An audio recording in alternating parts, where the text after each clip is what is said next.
Vamos falar de mangá, vamos falar de Tezuka, vamos falar de Dom Drácula, pela New Pop. Esse exemplar aqui foi gentilmente cedido pela New Pop, certo? Então muito obrigado a eles. Vamos falar um pouquinho aqui de Tezuka. A gente falou de Tezuka uma vez há muito tempo atrás sobre o Adolf, ó, tempão. E assim, o Adolf, ele é meio que um seinenzão comum, no sentido de que ele é bastante moderno, né? O Dom Drácula, pelo que o Sakuda me falou, pelo menos, ele é de uma fase mais próxima do fim da carreira, da morte do Tezuka, né? E ele é um pouco mais moderno, sim, do que outras coisas que eu li dele que eu vi pela New Pop. Eu preciso ainda falar de algumas coisas. Eu não sei ler Tezuka. Isso é uma confissão que eu preciso fazer. Eu não sei, eu não manjo de Tezuka. No sentido de que a narrativa dele é um pouco diferente do que a gente tem agora, certo? É uma narrativa antiga, eu não sei se essa é a melhor palavra, mas é uma narrativa diferentona. Dá a sensação um pouco de que tem coisa faltando, sabe? De que tem algo que devia estar lá e não tá. Eu tenho um pouco dessa sensação com o Tezuka. Mas não é uma coisa que eu posso reclamar, né? Porque seria um anacronismo da minha parte dizer que ele narra mal. É diferente. Tudo que a gente tem hoje é por conta do jeito do Tezuka narrar. A questão é que o dele é o início e realmente me parece um pouco esquisito, às vezes. Mas é coisa minha. Eu só quero dizer assim, só tô dizendo isso como um disclaimer, digamos, porque de repente eu podia ter aproveitado mais o Dom Drácula e eu achei graça, eu achei engraçado. Dom Drácula é uma comédia. Eu achei engraçado, mas de repente eu achasse mais engraçado se eu tivesse mais acostumado com o Tezuka, né? Mas eu acho importante ler Tezuka. Eu acho sempre importante ler Tezuka, é um exercício que eu faço pra mim mesmo, pra conhecimento histórico, digamos assim. Tem coisas que eu não gostei. Metrópolis, saiu pela New Pop também, achei estranhíssimo. O Dom Drácula é um meio do caminho. Dom Drácula eu acho uma das coisas mais fáceis de ler do Tezuka, sim. E eu recomendo bastante por conta disso. Eu acho que é uma boa abertura, um bom começo. Você pega o Adolf, né, que a gente já recomendou aqui, que é muito bom, e pega um Dom Drácula da vida, que é uma boa maneira de você entrar em Tezuka, certo? O que é Dom Drácula? É a história desse cara, que é, oh meu Deus, o Drácula, e a filha dele. Então toda a comédia se baseia no choque de gerações entre ele e a filha.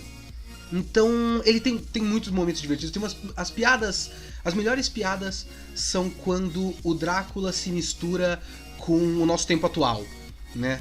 Então a filha dele gosta de um menino da escola e o menino da escola tem um clube de coisa de ocultismo.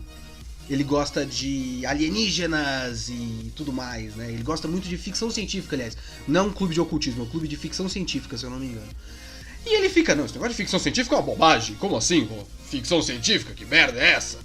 E aí o moleque fala, mas é mais real do que vampiro. Aí ele fica putaço, tá ligado? Ou quando eu gosto desse detalhe, eu acho muito engraçado, que ele fica na luz do sol e vira pó, e a filha dele vai lá e pega tudo com o aspirador de pó e junta tudo e joga sangue de virgem e tudo mais pra ele voltar. Então esses detalhezinhos são engraçados, né? O personagem mais interessante pra mim, por conta de ser o mais bizarro de todos, é o Helsing. Helsing é um caçador de vampiros, né? E é o cara que caça o Drácula. E ele não gosta de vampiros. Ele não gosta de seres que sugam sangue. Por quê? E aí, aviso de spoiler aqui, porque esse é um detalhe que a surpresa é muito foda. Ele tem hemorroida. E quando ele se agita, ele sangra pelo... né? E ele não gosta de seres que sugam sangue, porque ele perde muito sangue com a hemorroida. E isso é uma coisa que, eu não sei, eu tenho uma ideia meio idiota do Tezuka, de uma coisa muito ou fofinha ou séria, e o personagem com essa característica que eu falei agora não é o tipo de coisa que eu esperaria do Tezuka. Assim, é muito esquisito esse personagem, principalmente porque tem uma explicação médica com um gráfico. É muito bizarro. Esse momento é um momento que eu falei, mas é um estranhamento bom, assim. É um estranhamento de você curtir o esquisito. Mas, em geral, as melhores piadas do Dom Drácula são esse choque de gerações, né? Ele vai pra TV porque ele tá afim de uma atriz bonita, porque ele gosta de virgens e gosta de mulher bonita, ele só gosta de sugar o sangue de mulher bonita, porque o Dom Drácula é um tiozão de meia-idade, em crise de meia-idade, querendo só pegar as bonitinhas e tudo mais, e não entendendo a própria filha. E a filha é a típica menininha que quer ter as experiências de adolescência, de infância, meio adolescência, né? Porque as meninas querem se adiantar, a criança quer se adiantar, não tem jeito. Então, essa interação é bacana. Como ponto negativo, tem um momento muito bizarro, só que no mau sentido. Aquele momento do Hellsing é muito da hora. Tem um momento onde tem uma lobisomem. Essa lobisomem é muito importante pra história, eu não posso falar agora, mas ela é muito importante. E essa lobisomem, ela começa a relativizar as mortes que ela causa, né? Porque ela é um monstro, então ela mata seres humanos. E aí ela começa a falar, mas eu não sou pior do que os humanos, como por exemplo o Idi Amin, ou a ditadura no Camboja, ou o exército japonês na guerra. Sabe, tipo, falando de ditadores da época da publicação do mangá, e falando, eu não sou tão mal assim porque eu só mato pra comer, e esses ditadores aqui. E aí no mangá, que é só bobagemzinha, de repente tem uns quadros de uns ditadores torturando e matando pessoas, assim. E eu entendo que o Tezuka é um cara antibelicista, até onde eu sei, mas precisa disso em Dom Drácula? Não sei, essa parte realmente foi muito esquisita.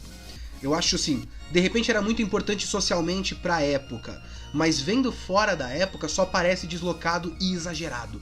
Sabe, você invocar Hitler? Falar, não, eu matei uma pessoa, mas eu não matei milhões como Hitler, né? E daí, né, cara, foda-se. Então, essa parte é muito esquisita. De resto, Dom Drácula, muito divertido, eu realmente recomendo Dom Drácula. Você tem que ir com uma certa mente aberta. E você tem que entender que tem coisas aqui que é muito legal, que se fosse feito hoje, você ia dar risada, mas como é feito na época, talvez você não pegue a graça. Tem um momento que a menina pede, oh meu Deus, alguém me salve! E aí aparece o Superman, o Astro Boy, o Ultraman e o... caralho... Gekkokamen, se eu não me engano. Que é um herói da época, tipo um tokusatsu de um cara numa moto, que é um pré-Kamen Rider, digamos assim. E você vai olhar aquilo e vai, que cara é isso? Mas são referências de cultura pop da época. Então, tem que ter uma malemolência na leitura de Dom Drácula. Se eu não me engano, ele vai ser completo em 3 volumes. Dom Drácula já passou no Brasil, tem um pessoal saudosista que curte. Eu não vi na época, então isso aqui é tudo fresco pra mim, isso é novo. Então... Dom Drácula é um mangá de hoje, e eu tô analisando com a minha cabeça de 2015 sem nunca ter visto Dom Drácula. E eu curti. Talvez ele fosse mais engraçado se eu soubesse ler Tezuka. Então, como comédia, eu dou uma nota 7. Mas eu tenho certeza que na verdade ele é um 8 ou 9 e eu que não sei ler. Então é isso, até a próxima e falou, tchau, tchau.